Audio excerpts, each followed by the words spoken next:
Բարև ձեզ, սիրելիներս, մենք տեսել շարունակում ենք քննարկել Շիմոն Բաղավատամը եւ այսօրվանից անցնում ենք արդեն երրորդ երգին։ Թվում էր, թե ընդամենը 3 ենք սկսել առաջի երգը եւ հիմա արդեն երրորդ երգն ենք սկսում քննարկել։ Դից այս պահին ոչ մի դերացական ասելու չունեմ, որովհետեւ պետք է կարդանք մեր տեքստերը, որպեսզի կարողանանք հասկանալ, թե ինչ ենք քննարկելու։ Եվ այսպես Շիմոն Բաղավատամ երրորդ երգ առաջի գլուխ տեքստ առաջի։ Շուկադեվը Գոսվամին ասաց. թողնելով իր ճոխ տունը Վիդուրա թագավորը մեծ նվիրյալը եկավ անտառ եւ դիմեց նորին գերաշնոր Մայտրեյա Ռիշիին հետեւյալ հարցումներով. Էլ ինչ կարելի է ասել պանդավների տան մասին։ Շրի Կրիշնան ողջ գոյության տերը ձեր խորհրդատուն է եղել։ Նա մտնում էր ձեր տուն, կարծես այն իրենը լիներ, բայց նա շրջանցում էր Դուրյոդանայի տունը։ Թագավորը հարցրեց. Շուկադեվը Գոսվամին որտեղ եւ երբ հանդիպեցին եւ զրուցեցին բարեպաշտ Վիդուրան եւ նորին գերաշնոր Մայտրեյա Մունին։ Խնդրում եմ քեզ, տերիմ, պատմիր մեզ այդ մասին։ Բարեպաշտ Վիդուրան մեծ հոգի էր, տիրոջ մաքուր նվիրյալ, եւ հետեւաբար հարցերը, որոնք նա ուղղեց նորին գերաշնոր Ռիշի Մայտրեյային, անկասկած լի էին խորը իմաստով։ Սրանք անշուշտ բարձրագույն հոգեվոր մակարդակի հարցեր էին, որոնք արժանացել են մեծ իմաստունների հովանությանը։ Եվ ուրեմն, սիրելիներս, ինչպես տեսնում ենք, ապետ նորից քննարկվում է հարց-պատասխան process-ի կարևորությունը։ Այստեղ տեսանք, որ Շուկադեվը Գոսվամին ինքը, այսինքն հիմա Սուտը Գոսվամին ինքը սկսեց պատմել, թե ինչ է ասում Շուկադեվը Գոսվամին Վիդուրայի եւ Մայտրեյայի հետ կապված։ Ով էր Մայտրեյան։ Մենք ժամանակին կքննարկենք այդ խնդիրները, որովհետև հիմա Շուկադեվը Գոսվամին ինքը կսկսի մանրամասը այդ ամեն ինչը քննարկել, եւ հենց այդ ժամանակ էլ ես շատ ավելի մանրամասը կքննարկեմ։ Մայտրեյան ինքը արիական քաղաքակրթության մեջ շատ հայտնի, շատ հարգված բրահման էր, որը ինքը շատ բարձր որակավորում ուներ ընդհանրապես հոգևորի մեջ, եւ ինչպես տեսնում ենք Վիդուրան, երբ որ ինքը թողեց հեռացավ եւ չպատերազմեց ոչ պանդավների կողմից եւ ոչ էլ Դուրյոդանայի, ինքը իրականում ուղղվեց դեպի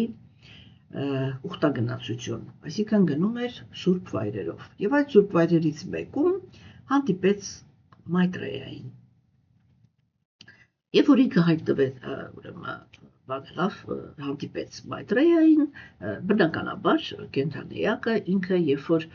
հանդիպում է սուրբ ազնվորության, իրականում ոչ թե բնականաբար սխալ ասեցի, կներեք։ Երբ որ ազնվորությունները իրենք ուրեմն հանդիպում են սուրբ ազնվորության, խիստ կախված է, թե ինչ տեղի կունենա իրանց մեջ, խիստ կախված է նրանից, թե այդ ազնվորությունը ինքը ինչպիսի վիճակում է գտնվում, չէ՞։ Այսինքն ինչի մասին է խոսքը։ Եթե ազնվորությունը ինքը գտնվում է տգիտության գոյավիճակի ազդեցության տակ, ինքը բնականաբար ընդհանրապես չի հասկանում, որ գործ ունի սրբի հետ, կարող է այդ սրբին ձեռք առնել, կարող է անհարգալից վերաբերմունք ցուցաբերել, կարող է կոպիտ խոսքեր ասել, կարող է, ինչպես մենք տեսանք Շուկադեվը Գոսվամի օրինակով, նույնիսկ այն ժամանակների համար քարեր շպրտել սրբի վրա, որովհետև սուրբը, ասենք, ինքը կարող է, այսպես էլի, սովորական մարդկանց բաներով, ոնց էր, պատկերացումներով, այսպես ասեմ, տարօրինակ տեսք ունենալ, հա, մեկ-մեկ կարող են նույնիսկ գժի տպավորություն թողնել, եթե դուք նրան բռնեցիք այն պահում, երբ որ ինքը հոգևոր զգացմունքների մեջ է, որովհետև նյութական մարմինը ինքը չի կարողանում իրականում դիմանալ հոգևոր զգացմունքներին, եւ երբ որ բարձրագույն նվիրալները Աստծո իրանք մտնում են այդ հոգևոր տրամադրությունների մեջ, հոգևոր զգացմունքների մեջ, իրենց մարմինը ինքը կարող է քարանա, մազերը բիզբիզ կանգնեն, ինքը կարող է լացել, ծիծաղել, հռհռալ, ես մինչև տարօրինակ է պահում իրեն, որովհետև նյութական մարմինը ինքը չի կարողանում դիմանա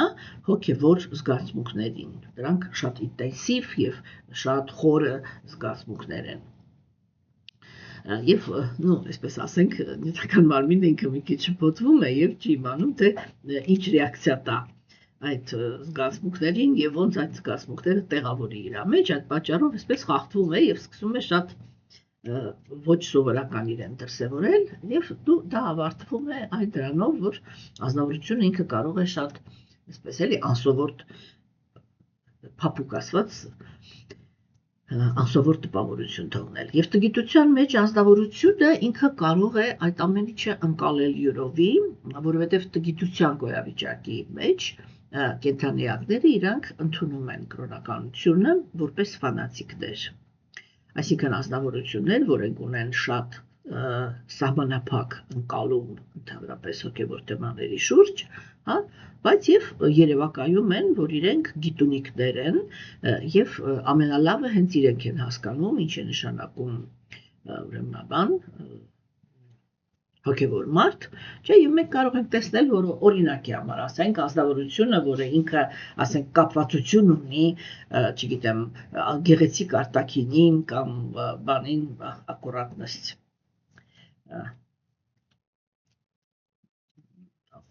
ոնց է հայերեն մի րոպե մի հատ նայեմ էլի, որտեղ համել հետաքրքիր է։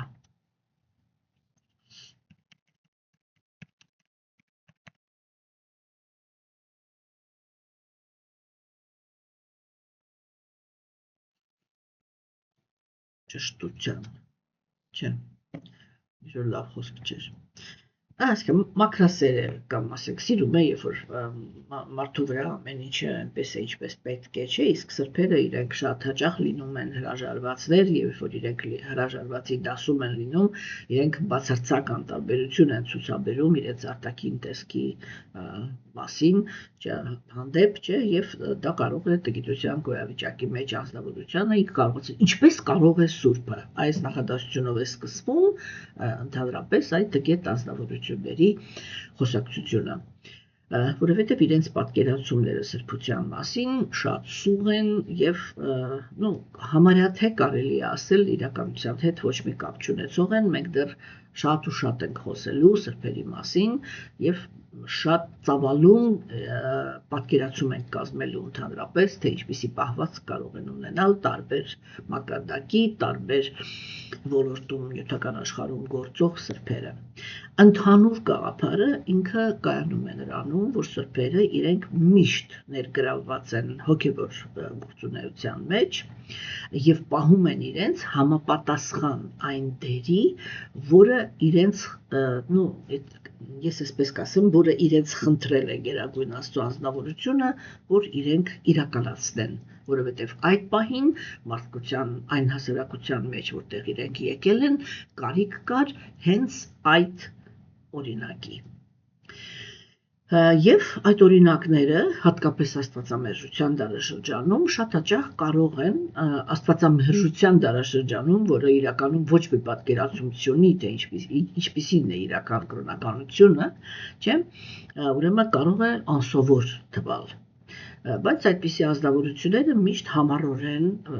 անում են այն նվիրված ծառայությունը, որը իրենցից ակնկալում էր Գերագույն Աստծո անձնավորությունը եւ ընդհանրապես այդպիսի խնդիր չեն դնում իրենց առաջ հաճելի լինել տգիտության գոյավիճակի մեջ գտնվող կենդանիակների համար։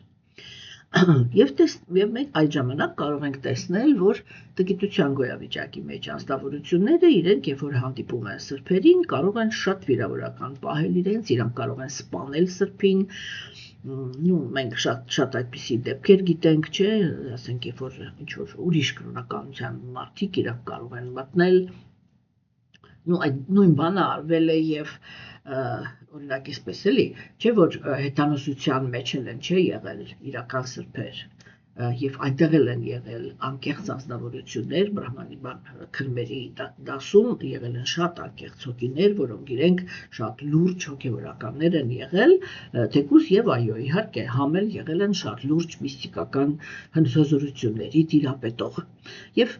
եթե այս օրինակ ասենք մենք վերադառնանք Հայաստանի պատմությանը, ես իմ կարծիքն եմ հիմա ասում, այդ քրմերը իրենք իհարկե շատ մեծ դերակատարություն էին կատարում այն բոլոր հաջողությունների մեջ, որին հասնում էին հայերը, եւ կարծում եմ, որ դրա համար է, որ Գրիգոր Լուսավորիչը, որը ինքը նույնպես միստիկական ուժերի էր տիրապետում եւ ինքը հենց այնպես ազդեց արքայի վրա իր միստիկական ուժերով, որ վերցրեց արքային իր բացարձակ ղեկավարության տակ, այսինքն ինքը հանեց արքային հեթանոս քրմերի ազդեցության տակից վերցրեց իր ազդեցության տակ եւ հենց այդ նույն արքայի ձեռքերով մորթեց բոլոր միստիկական ուժեր ունեցող հայ քրմերին, որի հետևանքով եւ երկիրը թուլացավ։ Եվ դրանից հետո սկսվեց ծովից ծով Հայաստանի անկումը։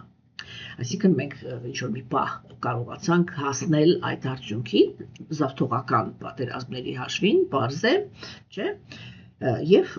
վերջնականում ընդհանրապես չկարողացանք պահել այդ արդյունքը, այ հենց միստիկական դաշտում պատերազմի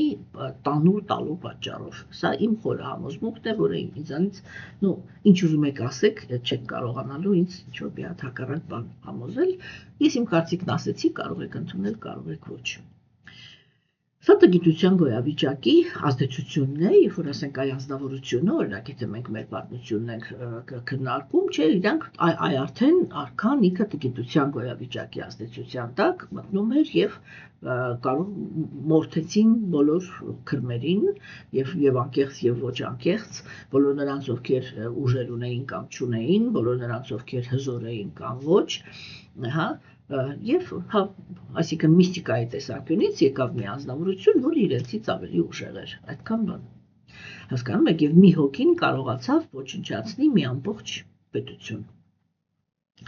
Հիմա ծերիներս, չէ՞։ Եվ տեսեք ասենք, այդ տեսանկյունից իրանք գործողությունները իրենք խոսում են տգիտության գոյավիճակի մասին, երբ որ մարդը ինքը կարող է իրեն թույլ տալ մտնի տաճար, այսինքն միտեղ, որտեղ բոլոր դեպքերում գնում է երկրպագություն։ Հասկանում եք, եւ ասենք այդտեղ սկսի քրմեր մորթել, չգիտեմ, գլուխներ կտրել, քահանաների գլուխներ կտրել, չէ՞, մենք այդպիսի բաներ, այդպիսի փորձեր շատ ունենք, ասենք եւ այլն եւ այլն եւ այլն։ Այդ բոլոր վայրագությունները անում են կրոնական այդ աղանդավորության գիտակցություն ունեցող տգիտության գոյավիճակի ազդեցության տակ գտնվող անձնավորությունները, որոնք իրենք վստահ են, որ կատարում են, այսպես, ես չգիտես ինչ մասշտաբի կրոնական միսիաներ ի հեճուկս Աստծո։ Հասկանում եք։ Եթե դա իրոք աստվածային գործողություն էր, դրա հետևանքով Հայաստանը չպիտի թուլանար։ Այսպես ասենք, թողից բոլորը ներեն, բայց իրականում ճշմարտությունը ինքը այսպիսին է, հասկանում եք, աստվածային գործերը իրենք չեն թուլացնում, աստվածային գործերը իրենք ուժեղացնում են եւ անձնավորությունը, եւ ազգը, եւ պետությունը, եւ ընդհանուր առմամբ մարդկությունը, հասկանում եք, ամեն տեսակի աստվածային գործողություն ինքը ուժեղացնում է։ Բայց այո, հիմա մենք գտնվում ենք աստվածամեժության դարաշրջանում եւ դա շատ բնական է, որ աստվածամեժները իրենք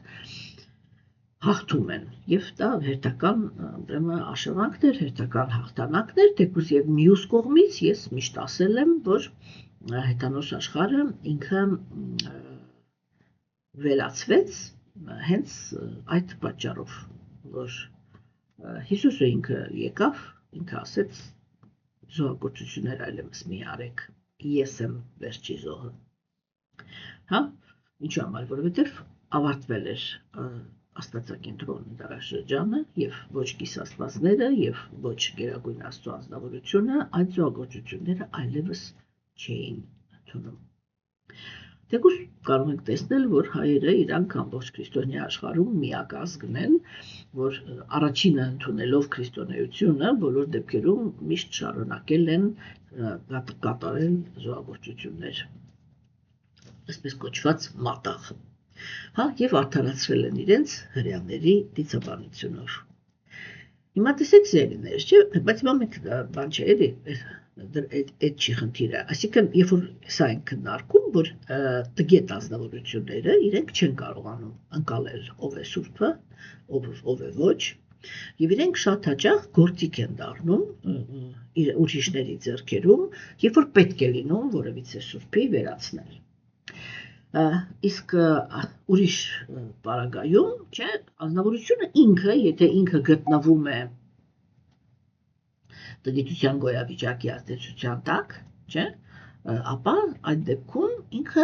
հենց ինքը իր համար չի կարողանում գնահատել սրբին, եւ որովհետեւ ինքը տգիտության ազդեցության տակ է, ինքը հակում ունի չունենալ հարգանք, հակում ունի բռնության, ասենք,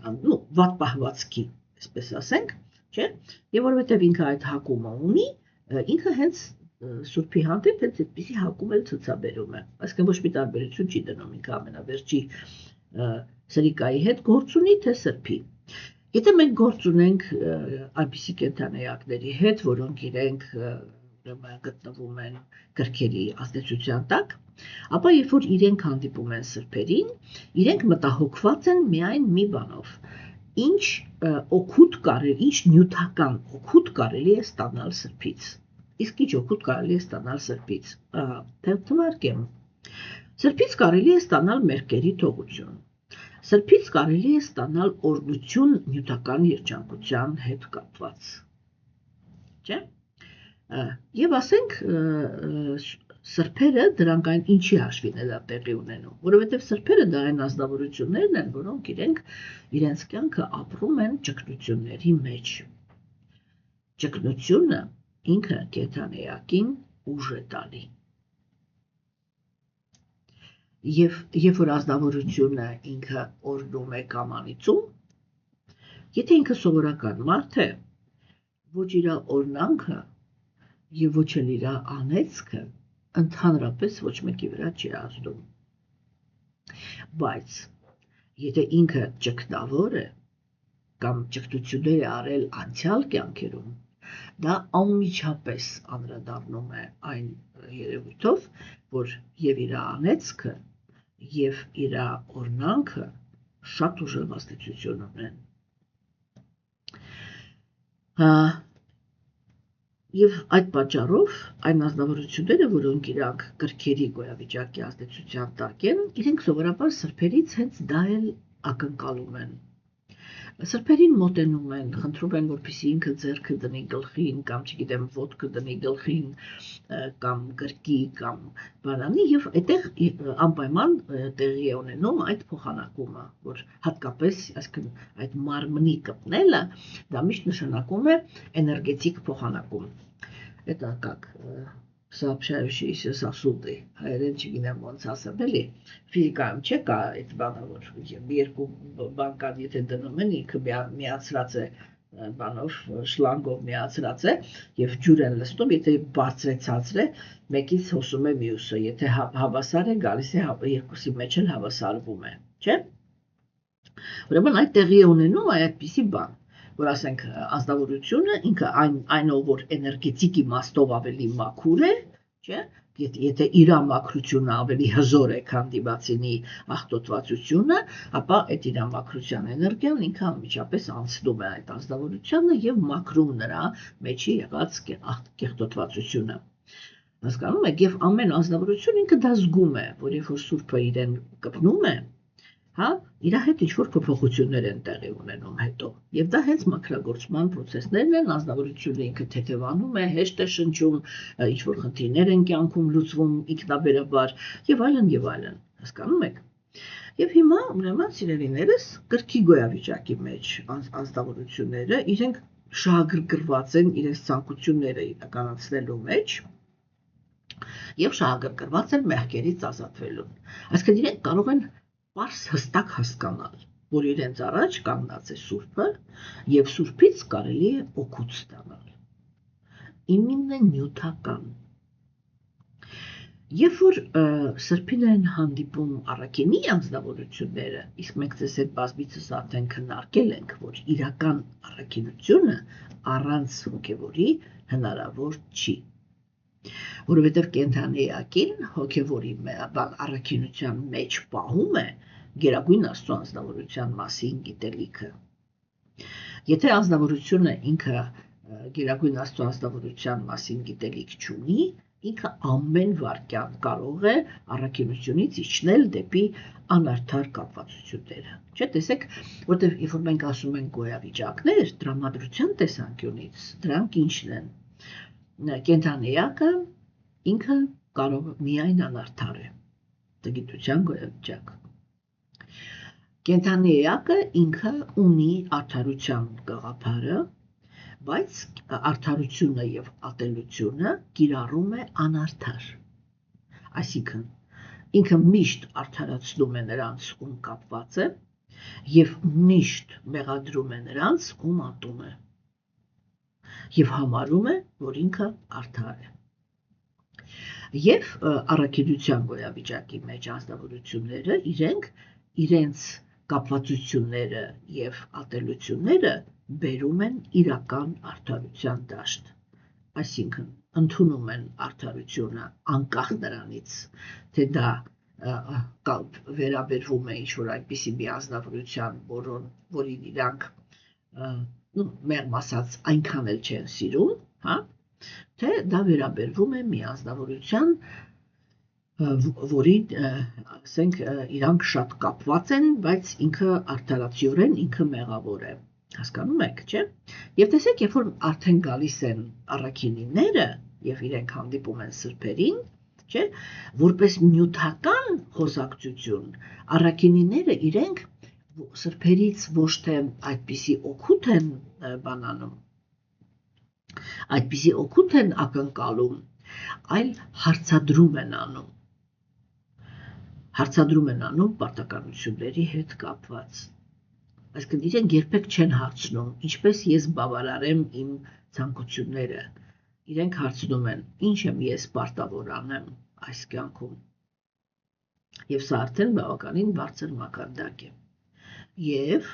կան կենդանի էակներ, որոնք դա 4-րդ տիպի մարդիկ են, որոնք դիմում են Աստծուն, որոնք փնտրում են ճշմարտությունը։ Երբ որ սրբերին հանդիպում են նրանք, ովքեր փնտրում են ճշմարտությունը, իրենք սրբերին, դա միակ անձնավորություններն են, որոնք սրբերին վերաբերվում են համապատասխան, այսինքն ճիշտ։ Եվ այդ ժամանակ այդպես արիացիները իրենք այդպես էին վարվում սրբերի հետ։ Իրենք ճանաչում էին սրբերին, եւ սա առաջի սիմպտոմն է, որ իրանք տգիտության գոյավիճակի ազդեցության տակ չէին, իրենք ճանաչում էին սրբերին եւ երբ որ հանդիպում էին այդպիսի սրբերի, հայավարի ասած գլխներին դրած ման էին տալիս այդ սրբերին։ Հասկացաք ինչու համար, որովհետեւ իրենք շատ լավ գիտակցում էին, թե սրբերը ընդհանրապես ինչ դեր են խաղում հասարակության եւ նյութական եւ հոգեվոր զարգացման եւ բարեկեցության դաշտում։ Ուղղակի, եթե ինքը ուղղակի ոչ մի բան չանի, այն մի պրոստը սուրբը ապրի այդ պետության մեջ, արական քաղաքակրթության մեջ, չէ, եւ ապրի հանգիստ, հարգված, դա արդեն բավական էր, որ մատին էլ չխփեր, բոլոր արիացիները հասկանում էին, որ մենակ այն, որ սրբերը իրանք կան իրանց երկրում, դա նշանակում է, որ երկիրը ինքը պաշտպանված է։ Հասկանում եք, չէ՞։ Հիմա, եթե մենք դա քննարկել ենք արդեն, եթե ազնվորությունները իրանք տգիտության գոյավիճակի ազդեցության տակ են, կամ ամենալավագույն դեպքում կրքերի, իրենք կամ նեղացնում են սրբերին մեղմ ասած, կամ օգտագործում։ Այդ երկու դեպքում էլ, չէ, Գերագույն Աստծո ազնվորությունը ինքը դա ընկալում է, որ սրբին վիրավորանք է Աստված։ Եվ այդ ժամանակ փոխարեն սրբի ներկայությունը ինքը աշխատի ի օգուտ, ինքը սկսում է աշխատել ի վնաս։ Այսինքն մենք ինչ-որ մի կետում էլ կարող ենք ասել, որ սրբերի հետ հանդիպումը դա մեր համար շատ կարևոր մի կետ է, եթե մենք ինչ-որ սահմանային իրավիճակներում ենք, հա, այսինքն հիմա Գերագույն Աստծո ազնվորությունը ինքը տեսնում է, որ օրինակի համար վատագույնը վերցնենք սկզբում, հա, օրինակի համար, որ ազնվորությունը ինքը արդեն այնքան վատ աշխարհարքներ է կատարել, չէ, որ ինքը արդեն պատժի է արժանի։ Այ որպես վերջի շանս Գերագույն Աստծո ազնվորությունը ինքը կարող է այդպիսի մեղավոր հոգուն բերել կոնտակտի սրբի հետ։ Եվ Աստված այսպես ուղղակի կողքից նայում է, ինքը ինչ է անելու, հա։ Եվ այդպես չի, հասկանում եք, շատ հաճախ լինում է, չէ, կներեք, հաճախ չի լինում, բայց լինում է այդպես, հա, որ տգիտության գոյավիճակի մեջ ազնվորությունը մեկ էլ ազդվում է այդ սրբի ներկայությունից։ Եվ կարող է տրվել հոգևորին, եւ շատ լուրջ հոգևորական կարող է դառնալ վերջնականում, հասկանում եք, եւ եթե դա է տեղի ունենում, Գերագույն Աստծո ազնվորությունը ինքը կանգնացնում է պատժի հետ իր, այդ որ տանում էր այդտեղ, որ արդեն պիտի պատժի։ Всё, այս ազնվորությունը ինքը ճիշտ ռեակցիա տվեց, ճիշտ օգտվեց սրբի հետ կոնտակտից, всё, գնացինք առաջ։ Քեզ ներվեց։ Բայց եթե այդ նույն ազնվորությունը ինքը վատ վարվեց սրբի հետ, այդտեղ Գերագույն Աստծո ազնվորությունը ինքը հասկանում է, որ այս ազնվորությունը ինքը անհույս է, ինքը հասկանալու է միայն պատժի լեզուն։ Եվ այդ ժամանակ այդ ազնվորության կյանք գալիս են անհանգստություններ։ Նույն բանը տեղի է ունենում եւ ազգերի հետ։ Եթե դուք այդ տեսանկյունից մի հատ նայեք պատմությանը, կտեսնեք, որ բացարձակապես նույն բանն է տեղի ունենում։ Հիմա, սիրելիներս, չէ՞, ուրեմն հիմա մենք գործ ունենք Վիդուրայի հետ, որը ինքը այն սկզբունքի բառնավորումն է, որը ոչ մի պարագայում չի զիջում իր ծառայությունը Աստծուն, չի զիջում իր հոգևոր մարդ լինելու դիրքը։ Եվ մենք երեք խոսացինք ձեր հետ նրա մասին, որ Վիդուրան ինքը չմասնակցեց Կուրուքշետրայի պատերազմին, որտեղ իրականում պատերազմ էր գնում նրա շուրջ, թե ով պիտի ղեկավարի իրական կրոնականության դաշտը, կեղծավոր Դուրյոթանան, թե իրական կրոնական եղբայրներ, բանդավները։ Եվ Գերագույն Աստծո ազնվորության կամքը իհարկե կայանում էր նրանում, որ իրական հոգևոր դաշտը պետք է ղեկավարեն իրական հոգևորականները։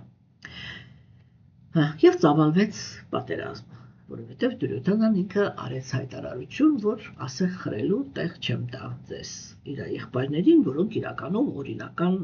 թագավորներն էին։ Եվ ուրեմն, սիրելիներս, չէ, Վիդուրան ինքը, մենք երեք խոսացինք, որ կրոնականությունը ինքը երկու ճյուղ ունի, այսինքն նյութապես ուղղված կրոնականություն, որը ինքը գալիս է օգնել կենթանիակին կարգավորել նյութական կյանքը, եւ այդ կրոնականությունը ինքը իրականում նախատեսված է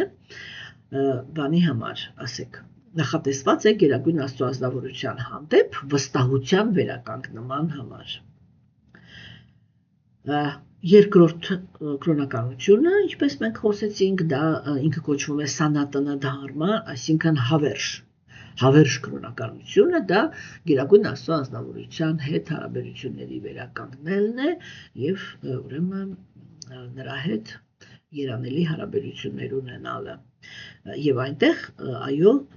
հոգին ինքը ունի իր պարտականությունները։ Պարտականություն բառը ինքը կոպիտ է ասված, բայց ըստ էության է, որովհետև ասենք, եթե կենթանիակը ինքը շեղվում է այդ դիրքից, ինքը հայտնվում է նյութական աշխարհում։ Ճիշտ է, արդարության համար պետք է ասել, որ այդ նույն սխալը ինքը երբեք երկրորդ անգամ չի կատարում, հա, բայց բոլոր դեպքերում, ուրեմն, այո, հոգին ինքը ունի պարտականություն հենված լինել մաքուր սիրո վրա։ Դա է ակնկալում իրենից Գերագույն Աստծո ազնվորությունը։ Հենց որ հոգին ինքը այդ ներքին պլատֆորմայից միլիմետր շեղվեց, Գերագույն Աստծո ազնվորությունը այդպիսի հոգիներին ուղարկում է նյութական աշխարհ, որպեսզի իրանք փորձ ստանան, թե ինչի է վերածվում աշխարհը, եթե կենթանիակները, որոնք ապրում են այդ աշխարհում, իրանց մեջ չունեն բարյացակամություն, այն ամենամինիմալ պլատֆորմը որպես։ Եվ ուրեմն Վիդուրան ինքը նվիրալն էր, որը ինքը ոչ մի պարագայում չէր զիջում իր նվիրվածությունը։ Այսինքն չէր զիջում աստվածային արդարությունը։ Եվ դրա համար ինքը պահպանեց եւ իր նյութական կրոնականության պարտականությունները եւ չկռվեց Դուրյոթանայի դեմ, որովհետեւ Դուրյոթանայի պալատում էր ապրում եւ ուրեմն չկռվեց բանդաների դեմ եւ թողեց հեռացավ։ Եվ հիմա իհարկե հարց առաջացավ, որովհետեւ Վիդուրան ինքը այն ազնվորությունը չէր, որ հա լավ ասենք գնաց, բա ինչ արեց։ Չէ, ուր գնաց ընդհանրապես։ Եվ մենք տեսանք, որ ինքը գնաց ուխտագնացության։ Գնաց ուխտագնացության, այսինքն ինքը, եթե մենք արդեն սիմվոլիկայով ենք խոսում, ինքը վերադարձավ իր սեփական հոգևոր դաշտը։ Չէ՞։ Եվ այդ ներքին խաղաղությունը պահպանելու, ներքին հավասարակշռությունը պահպանելու համար, իսկ դա Վիդուրայի համար շատ կարևոր էր, ինչու՞։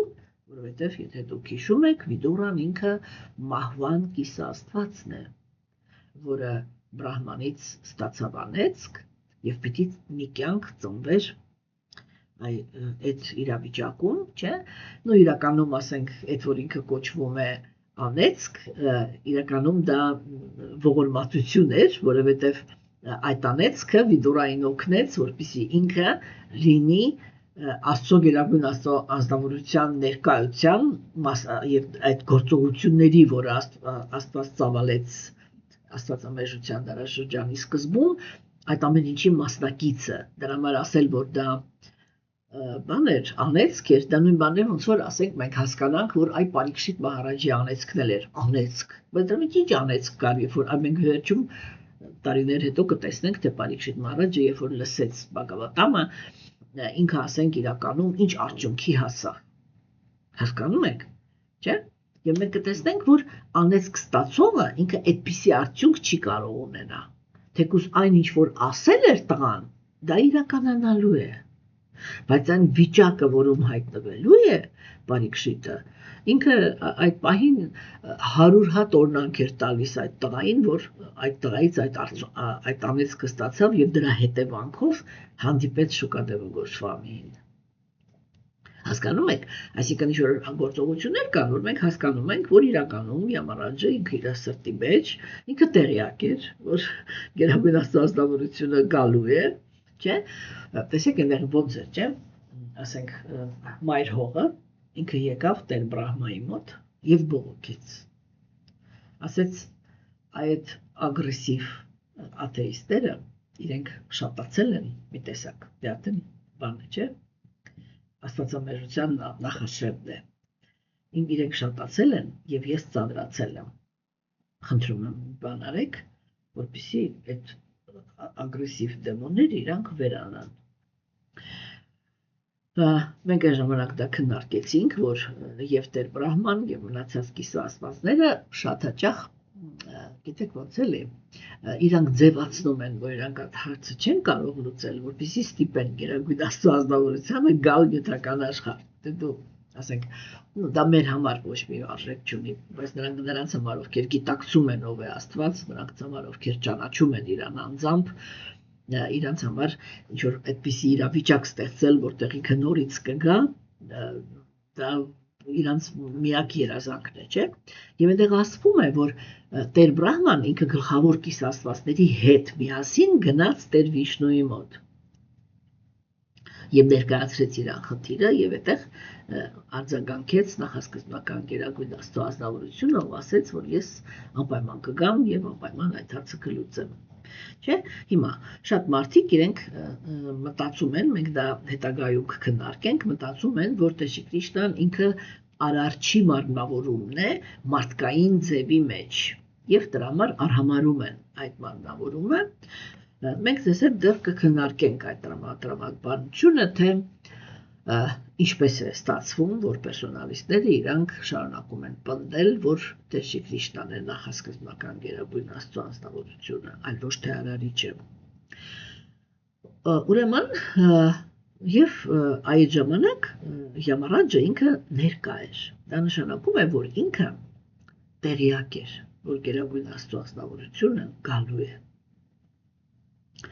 Եվ իր մեջ հենց այն պահից, երբ որ ինքը տեղյակ էր, ինքը շատ ուզում էր այդ խաղերի մասնակիցը լինել։ Հասկանում եք, եւ կատարելով իր ցանկությունը, Գերագույն Աստծո անձնավորությունը ստեղծեց մի իրավիճակ, չէ՞ որ այդ իրավիճակը, որը ստեղծվել էր, դա Յամարաջի հետ կապ չուներ։ Այսինքն կար ինչ-որ մի հատ պետություն, որտեղ արիական քաղաքակրթությունը, չէ, ինչ-որ դա կայսրություն էր, դա նշանակում է տարբեր պետություններ կային, եւ այդ արիական կայսրության մեջ այդ պետություններից մեկի թագավորության մեջ զինվորները ընկած էին գողի հետևից, գողը մտավ բրահմանի տուն, որպեսզի այդտեղ բախկվի, հա, եւ հիմա սովորական զինվորը ինքը շատ է հասկանում, ինչ եղավ, չէ, այդքան մեծ գիտելիք չունի, չէ, եւ ասենք այդ զինվորները իրանք մտածեցին, որ բրահմանն է իրան ընդունել, ինչու առիթ ունեին այդպես մտածելու, որտեղ բրահմանները իրանք պայծառատես են, եւ զինվորը ինքը չէր մտածում, որ բրահմանը ինքը չի նկատել, որ իր տուն գող է մտել, հասկանում եք, օտար մարդը եթե մտներ բրահմանի տուն, ինքը դա պետք է զգար, ինքը կարող էր դա չզգալ միայն մի դեպքում, եւ որ այդ պահին ինքը այսպես խորասուզված էր հոգեվոր թեմաների մեջ, այդ ժամանակ իր այդ պայծառատեսություն զգալ, բան այդ ամենը չի աշխատում նյութական աշխարհի համար, հասկանում եք այդ վիճակում, չէ, եւ ասեք միայն դա մենակ այդ դա կարող է լինել։ Դե բայց ասեք զինվորը ինքը այդպիսի նրբություններից չի հասկանում։ Իրանք անմիջապես մտածեցին, որ ուրեմն այդ բրահմանը ինքը աջակցել է, որպեսզի գողը պահկվի։ Եվ բրահմանին վերցրեցին իրանց հետ միասին տարան, որպեսզի եւ բրահմանը պատժվի, եւ դա դարձավ առիթ,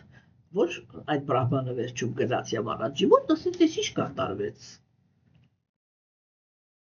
Եվ Յամարաջի պատասխանը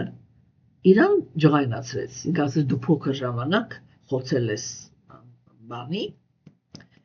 մրջյունի եւ հիմա պիտի պատասխան տայիր դրա համար, այդ դրանով էլի որ պրոստը քո գլխին պիտի այդ ուգրոզը, այդ բանը ոնց որ գլխի պիտի կախվեր, էլի չպիտի իրականացվեր, բայց դու պիտի հայտնվեիր այդ դրա մեջ, որպեսզի այդ վախը զգայիր, էլի թե քեզ ֆիզիկապես ինչպիսի տառապանք է սպասվում։ Հասկանում եք, որտեվ գողերին աջակցելու համար արիական քաղաքակրթության մեջ մարդուն նիզակով խոցում էին։ Հասկանում եք, չէ՞։ Այ ուրեմն եւ ջղայնացած բրահմանը, որ ինքը սուրբ ազնվորություն է, դա նշանակում է, որ իր բոլոր մեղքերը իրան ներված են, ինքը անիծեց Յամարաջին։ Հասկանում եք, չէ՞ որ դա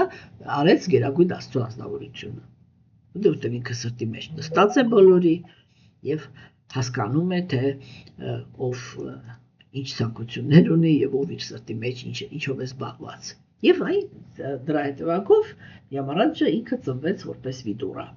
Եվ տեսեք, միևնույն է, Վիդուրայի մարմնում իսկ մահվան Աստվածը ինքը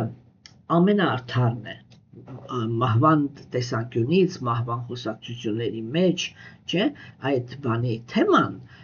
արդարության թեման ինքը ահավոր կարևորություն ունի, չէ, ահավոր, այդտեղ թերագնահատել այդ թեման, ինքը պրոստը հնարավոր չի, ինքը շատ մեծ կարևորություն ունեցող թեմա է, հասկանում եք, չէ՞ սիրելիներս, եւ ուրեմն մենք տեսնում ենք, որ Վիդուրան, այսինքն Յամարաջը Վիդուրայի մարմնում էլ չէր կորցրել իր այդ հակումը դեպի արդարությունը։ Եվ ինքը ուրեմն հեռացավ, այսինքն այն միշտ այդպես է, որ հիմա մարդու տեսանկյունից խոսանք, ինչ օրինակ ցույց տվեց Վիդուրան, ինքը այդ օրինակն էր ցույց տալիս, որ երբ որ կենդանիակը ինքը հայտնվում է այնպիսի իրավիճակում, որ ինքը միտեղ պարտականություն ունի, բայց արդարությունը մյուս տեղն է, հա, ինքը չպետք է բանալի, գրավի ոչ մեկի կողմը, հա, իր ներսում ինքը պետք է ներս գնա, հա, то есть դուրս գա այդ սիտուացիայից իր սրտի մեջ եւ խորասուզվի հոգեվորի մեջ, հա, որպեսզի իր հոգին, որպեսզի կարողանա պահպանի իր հոգեվոր պլատֆորմա։ Եվ որ ինքը այնպիսի սիտուացիայի մեջ է, որ մի կողմն էլ բռնի, սխալ քայլ է անելու։ Սա եթե մենք խոսում ենք ազնվորության տեսանկյունից, չէ, որովհետև մենք Բhagavad-ը նայում ենք սրտի մաքրագործման process-ի տեսանկյունից եւ դրա համար մեզ համար այս երբ որ արդեն ազնվորությունների հետ գործ ունենք, մեզ համար շատ կարևոր է թե իրանք ինչ սկզբունք են իրականացնում իրականում եւ ինչպիսի օրինակ են ծառայում մեզ համար եւ մենք ինչ դասեր պիտի քաղենք այդ օրինակներից։ Հասկանում եք, սերիներս, սա շատ կարևոր է։ Եվ ուրեմն այստեղ Վիդուրան ինքը հենց դա ցույց տվեց եւ ինքը գնաց դեպի ինքը ոնց որ կոպիտ ասած բախկվեց հոգեվորի մեջ։ Եվ քանի պանդավներն ու Դուրյոթանան կռիվ էին անում, թե նյութական աշխարհում կրոնականության դաշտը ինքը ում ղեկավարության տակ պետք է լինի, Վիդուրան ինքը հանդիպեց Մայտրեյային եւ նրան հարցեր տվեց։ Մենք տեսնում ենք, որ օրինակ արիացիների մշակույթը հասարակության մեջ կան իրական սրբեր։ Այդ իրական սրբերը իրենք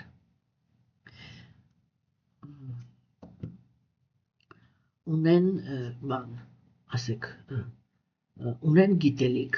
շատ խորը գիտելիք ունեն եւ նյութական աշխարհի վերաբերող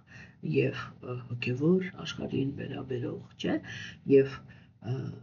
արիացիները, այսինքն նրանք, ովքեր գնում են դեպի Աստված, քայլում են դեպի Աստված, իրական հոգեվորական մարդիկ, չէ՞, իրանց համար ահռելի նշանակություն ունեն նրանք, ովքեր որ գիտելիքի կրող են։ Ինչու՞։ Որովհետև, ինչպես Բhagavad Gita-ն Տեր Շրի Կրիշնան ասեց, էգոիստական տրամադրությունները, իսկ էգոիստական տրամադրությունները իրանք միշտ տանում են մեզ դեպի անարդարության դաշտ, իսկ անարդարության պլատֆորմայի վրա գործած գործողությունները մեզ մշտական պահում են նյութական աշխարհում, չէ՞։ Ուրեմն ինքը ասեց, որ միայն հոգևոր գիտելիքն է, միայն հոգևոր բանականության միջոցով, իսկ հոգևոր բանականությունը դա այն բանականությունն է, որի մեջ հոգևոր գիտելիքն է ապրում։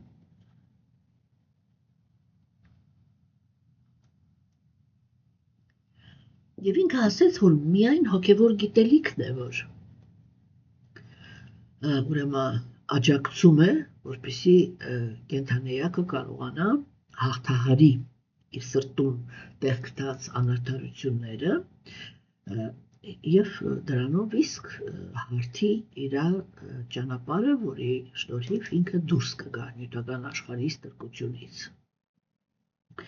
Եվ դրա համար իրական հոգևոր մարդիկ իրենք շատ մեծ նշանակություն պիտի տան սրբերին, ոչ թե այն տեսանկյունից, թե ինչից իրանք կարող են պրծնել այդ սրբի հաշվին եւ ինչ նյութական արդյունք կարող են ունենան,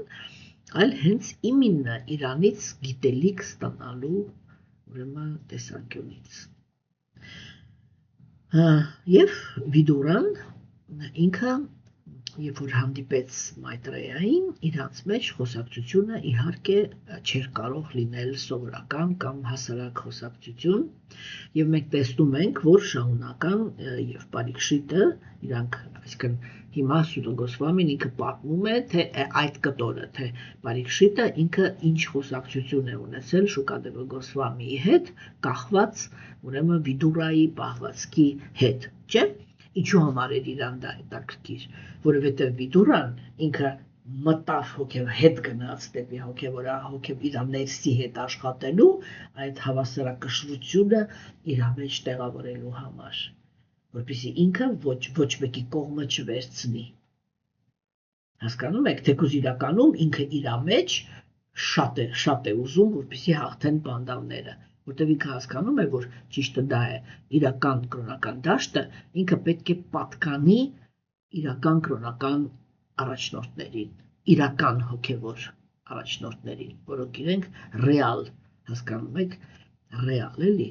զբաղված են հոգևոր կյանքով, ռեալ Աստծո ծառաներն են։ Եվ ուրեմն սիրելիներս, չէ, այս օրինակն էր, եւ դրա համար էր, որ շարունական ինքը կանգնացրեց, ասեց կպատմես Այ դու այնտեղ ասեցիր, ինքը պատմությունը այդտեղ կա, դու միջով մի հատ ճուղ տարար, որը դատարկ մնաց։ Դու ասեցիր Վիդուրան գնաց ու շարունակեցիր խոսել պանդավների մասին, եկար հասար Պարիկշիտին, հիմա Պարիկշիտը նստած է Շուկադևը Գոսվամի առաջ, լսում է գիտելիք, ներկայացրեցիր ինքը հենց ամենասկզբից ինչ էր խոսում Պարիկշիտի հետ, չէ, Շուկադևը Գոսվամին,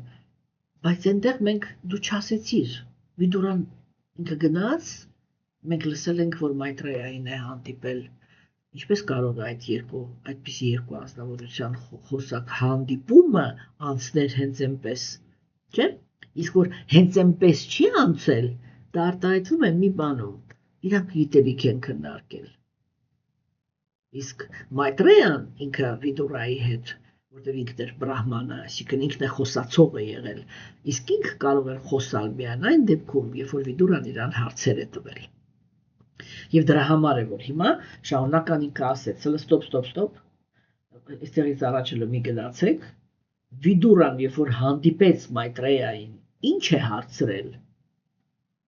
ինչու է ինքը հետաքրքրվում դրանով, օրինակ, ինձ օրինակ չի հետաքրքրում, թե օրինակ ասենք, չգիտեմ, մի հատ ասենք սկսնակ հոգևորական, ինքը ինչ հարցեր է տվել իր հոգևոր ուսուցչին։ Դա ինձ չի հետաքրքրում այս բանին, անկեղծ ասում եմ, ինչու չի հետաքրքրում, որտեվ ես անգիր գիտեմ եւ այն հարցերը, որը կարող է տալ սկսնակը, չէ, եւ այն պատասխանները, որը պիտի տրվի նրան։ Բնականաբար ինձ այդ զրույցները չեն հետաքրքրում։ Հասկանում եք, բայց եթե հանկարծ խոսակցությունը գնա մի այնպիսի մարդու մասին, որի մասին ես ունեմ այդպիսի կարծիք, որ ինքը հոգևոր մեծ բարձր զարգացում ունի, եւ ես իմանամ, որ ինքը մի հատ ուրիշ անձնավորության հետ է հանդիպել, որը նույնպես բարձր հոգևոր մակարդակ ունի,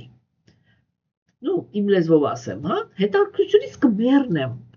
որ իմանամ, թե իրանք ինչ են քննարկել։ Հասկանում եք, որովհետև այդպիսի անձնավորությունների խոսակցությունները իրենք կարող են մեզ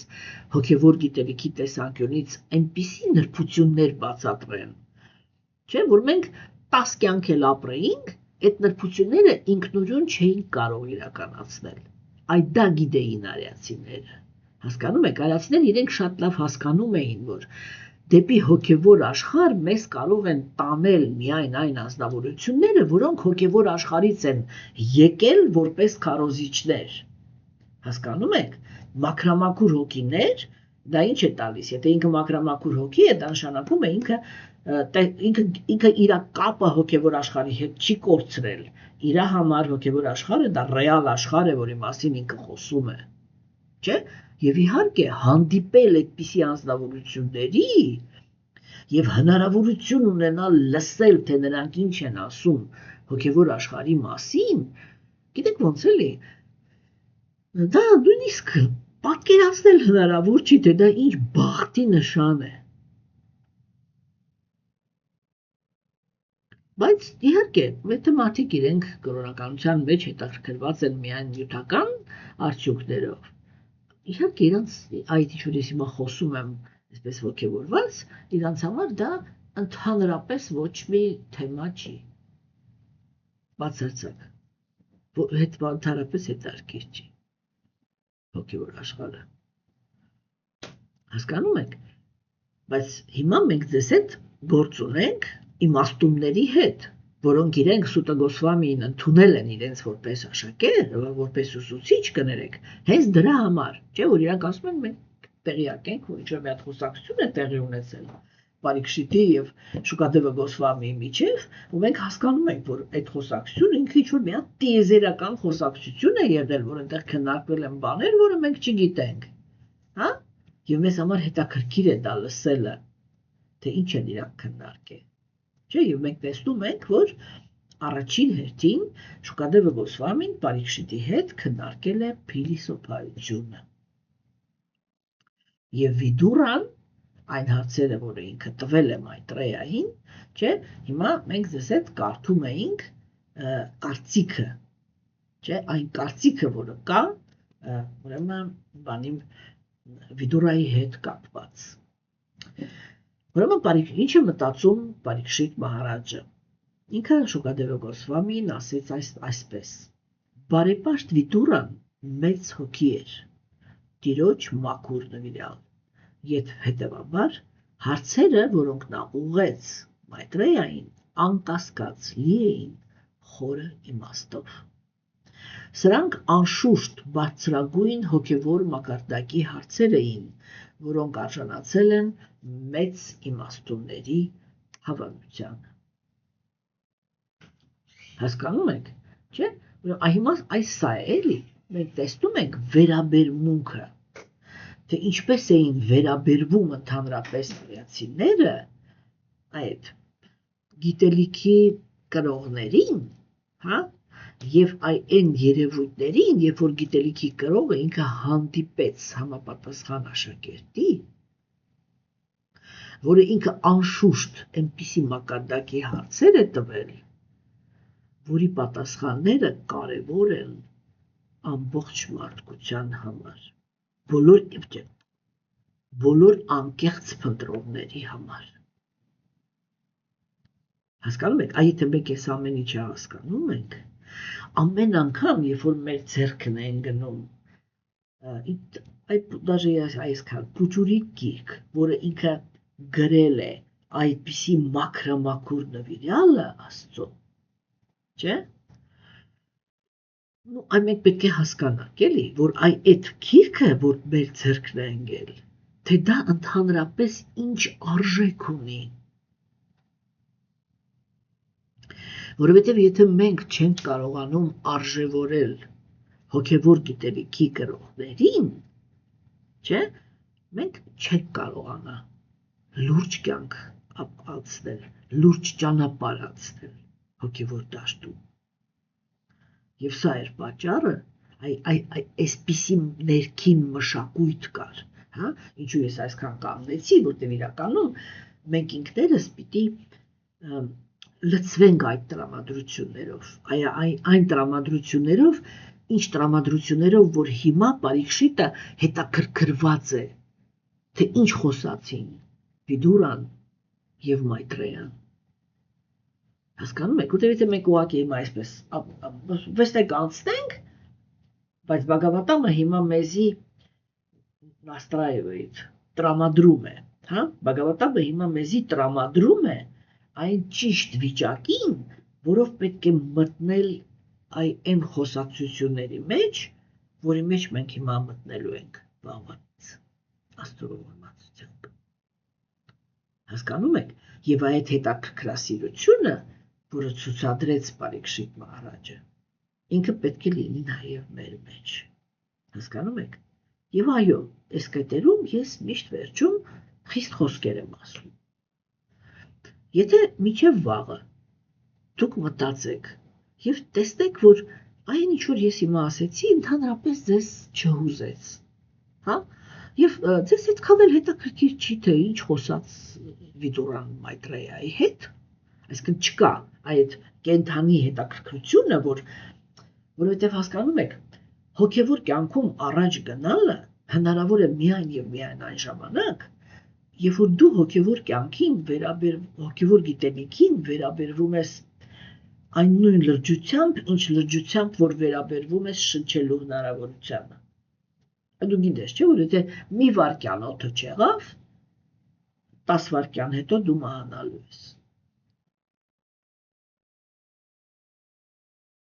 Երբ որ այդ վերաբերմունքը կա, հոգևոր գիտելիքը ինքը, ես ուզում եմ, որ դուք հասկանաք, էլի, որ գիտելիքը դա Գերագույն Աստծո անձնավորության անբաժանելի մասն է։ Չէ՞։ Գերագույն Աստծո անձնավորությունը, ինչպես եւ հոգիները, իրանք սաչիտ անանդա են։ Չիտ նշանակում է գիտելիք կրող։ Հասկանում եք։ Եվ երբ որ մենք այսպես ագահորեն ուզում ենք հպվել աստվածային գիտելիքի հետ, ոնց ասեմ էլի, այդ Աստծո մեջի գիտելիքը մեզ գրկում է եւ ներս է թողնում իր աշխարհ։ Եվ միայն այդ ժամանակ է, հասկանում եք, որ այն գիտելիքը, որը մենք ստանում ենք, ինքը վերածվում է հոգու թրթիռի, որտեղ մենք ընկալում ենք ամեն մի բառի խորությունը, նրա տրամադրությունները, թե ուր է տանում մեզ այդ գիտելիքը եւ ինչ է տալիս։ Հակառակ դեպքում, եթե այդ գիտելիքը մեզ չգրկեց, իր մեջ չտեղավորեց, որ sense կողքից հետևից ամեն կողմից sense պարուրի քեզ քո գիտակցությունը, չէ՞, եթե այդ դա տեղի չունեցավ, մենք երբեք չենք կարողանա լուրջ հոգևոր ճանապարհ անցնենք։ Հասկանում եք։ Եթե մենք ուղղակի հետաքրքրասիրության տեսանկյունից ենք լսում, այո, իհարկե էրուդիցիան կավելանա։ Ինչ կլինի դրա հետևանքով։ Դրա հետևանքով կլինի նա, որ մենք կարողանանք խելոք խոսանք եւ ոչ մի քայլ ավել։ Բայց դա կդառնա մեր հոգու հարստությունը, մեր հոգու զարթոնքի հիմքը, հասկանում եք, երբ որ մենք գիտակցենք, թե ինչու հիմա շարունական ինքը այսպիսի նշանակություն է տալիս այն հանգամանքին, թե ինչ խոսած Վիդուրան Մայտրեյայի հետ եւ ինչ կապ ունի ընդհանրապես հարցի մակարդակը։ Հասկանում եք։ Աստվածամերժության դարաշրջանում կենդանիակները շատ հազվադեպ են հասնում իրական հոգևոր հարցերի։ Եթե նույնիսկ իրանք հոգևոր թեմաներով հարցեր են տալիս են դա հետաքրքրությունից դրդված, այլ ոչ թե որ փորձելու են իրենց կյանքում գիրալ։ Եվ այստեղ այն настройкան էլի, այդ որ նոր ասեցի, մոռացա բառը, լավ, հա, հասկանում եք, այդ որ թե ինչպես է դասադևան հիմա, որ գրառում է Բhagavatam-ը, ինքը հիմա ինչպես է փորձում էլի մեզի բացնել ճիշտ տրամադրության մեջ, սա իրականում շատ կարևոր կետ է, որտեղ եթե մենք սխալ տրամադրությունով մտանք Բhagavatam-ի մեջ, հա, իսկ մենք հիմա մտնում ենք առաջի պատմության մեջ, եւ այդ պատմությունը, որը մշտական շուկատեպագոսվամին հիմա ինչ-որ տարբեր պատմությունները պատմելու, այդ պատմությունները իրանք բոլորը շատ խոր իմաստ են, մենք այդ բոլոր իմաստները Աստծո ողորմածությամբ կքննարկենք, չէ՞, բայց ես նորից եմ ասում, ես արդեն մի անգամ Բhagavatam-ը պատմել եմ, ծայրից ծայր, 14 տարի է պատմում եմ, հա, եւ ասենք ինքը այնպես է, որ ես այդ փորձը ունեմ, թե տարբեր կենդանի էակներ իրանք այդ ճանապարհին որտեղ էլ չքաշեցին, որտեղ չկարողացան վերցնեն, որովհետև ամենասկզբում ինչ սխալներ էին թույլ տվել, ինչպես էր այդ ամեն ինչը տեղի ունեցել։ Ես անկեղծ ասեմ, ես երբ որ սկսեցի Բhagavatam-ը, ես կարծում էի, որ Բhagavatam-ը բոլորը վերցնելու են այնպես, ինչպես ժամանակին ես էի վերցրել։ Հետո կամաց Գերագույն Աստծո ազնվորությունը ինձ սկսեց հիասթափեցնել։ Հասկանում եք, ոչ է, բոլորը չի, որ նույն ոգևորվածությամբ կարող են, ասենք, կմոտենալ, ոչ թե կարող են, այլ կմոտենան այդ գիտելիքին։ Խոսքը առավելության մասին չի, այստեղ այդ առավելության հարցը ինձ ընդհանրապես չի հետաքրքրում։ Խոսքը այն,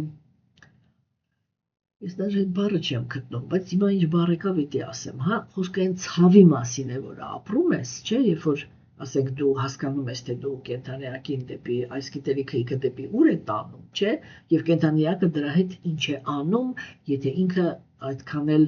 լուրջ չի վերաբերվել նրան, թե ինքը ընդհանրապես որտեղ է հայտնվել եւ ինչ գիտելիք լսելու հնարավորություն ունի։ Հասկանում եք, օրինակ ասենք, հա, ես իմ համար կարող եմ ասել, որ այդտեսեք ես հիմա ասում եմ, որ ես երկրորդ անգամ եմ փորձելու, եթե կյանքս հերիքի կամ հնարավորությունները թույլ տան, երկրորդ անգամ եմ պատմելու Բhagavatam-ը։ Բայց Աստված վկա է, որ ես դա անում եմ, ես դաժե կասեմ շատ ավելի մեծ թրթիրով, քան արել եմ առաջին անգամ։ Հասկանում եք, հիմա դա չի անցնում։ Ես հիմա նորից վերապրում եմ այդ զգացումը, թե ոնց որ Աստված իմ դյուժելի ես նորից բախտ ունեմ այդ ամբողջ գիտելիքի մեջով եւս մի անգամ անցնելու, եւս մի անգամ Իրանի մեջ, այսպես բան անելու, իմ մեջից իրան անցկացնելու, որովհետև ես գիտեմ, որ այդ process-ը ինքը երբեք անարդյունավետ չի լինում։ Ինչպիսի իրականացում էլ դու ուզում ես ունենաս, Գերագույն Աստծո անձնավորությունը ինքը անսահման է։ Եվ միշտ կան ինչ-որ բաներ, որը բացվելու են նորովի։ Եվ ես շատ մեծ թրթիռով եմ սպասում, թե այս անգամ Բhagavatam-ը պատմելուց Գերագույն Աստծո անձնավորությունը ինչ նրբություններ թույլ կտա, որ ես այս անգամ ընկալեմ այդ ամեն ինչի մեջ։ Հասկանում եք։ Դրա համար այո, իհարկե, ընկալումը ինքը շատ կարևոր է, շատ կարևոր է այն հոգեվիճակը, որում խոսացողը լսողը լսում է, որովհետև այսպես ասեմ, էլի, եկեք պատասխանատվությունը գցեմ ձեր վրա։ Լսողից է կախված, հասկանում եք, թե խոսացողը ինչ է խոսալու, անկախ նրանից, թե ինքը ինչ գիտի։ Թե ինքը իր իմացածի որ մասն է կարողանալու ասի, դա կախված է միայն լսողից։ Եվ մենք հիմա ստացանք օրինակ, իդեմս շարունակայի, իդեմս բարիքշիտի, ստացանք օրինակ, թե ոնց են իրանք, տեսեք իրանք, Շուկադևը Գոսվամին, Իսուտը Գոսվամի դիմա ինչ-որ բաներ է պատմում, չէ, բարիքշիտը ինքը ուշադիր լսում է Շուկադևը Գոսվամին, եւ երկուսն էլ ֆիքսեցին, որ դու այնտեղ մի բան ասեցիր, ախր ինչ-որ մի կարևոր անձնավորություն էր, չէ դա, խոսքը պրոստը գնաց ուր գնաց Մայտրեային հանդիպեց, ինչ են խոսել իրանք։ Եվ սա մեզ պիտի այսպես սրտի խորքից հետաքրքիր լինի։ Հասկանում եք, որպեսզի մենք կարողանանք խորասուզվենք այդ ջրի մեջ, ոչ թե էկրանի մեջ նայենք ծովին, այլ մտնենք ծովը։ Գիտեմ, հաջողվեց ինձ խոսել, թե ինչպիսի տրամադրությունով է պետք շարունակել այս պահից լսել Բhagavatam-ը։ Իսկ վաղվանից մենք արդեն ձեզ հետ կանցնենք այն խոսակցության շուրջ, թե ինչ հարցրեց Վիդուրան եւ ինչ սկսեց պատասխանել նրան Մայտրեյան։ Այդ խոսակցությունը տևելու է բավականին երկար եւ մենք խորասուզվելու ենք նրա մեջ, ինչը որ սանսկրիտ լեզվով կոչվում է Սանքյա յոգա։ Այսինքն յոգայի գիտելիքը, Աստծո հետ կապվելու գիտելիքը, որը ինքը իրականում սկսվում է այն կետից, որ անձնավորությունը ինքը գիտակցում է այս աշխարհը, թե ինչ կառուցվածք ունի այս աշխարհը, բավականին մանրամասն խոսակցություն ենք ունենալու, թեպուս ես արդեն համարում եմ, որ շատ մեծ նրբությունների մասին եմ խոսել ձեր հետ եւ շատ մեծ նրբություններ ենք քննարկել, բայց բոլոր դեպքերում հիմա շատ ավելի մանրամասն գնահենք այն, ինչ որ մենք ընդհանուր առմամբ գաղափարները արդեն ունենք։ Այսօր այսքանը սիրելիներս, ստեսություն ձեզ։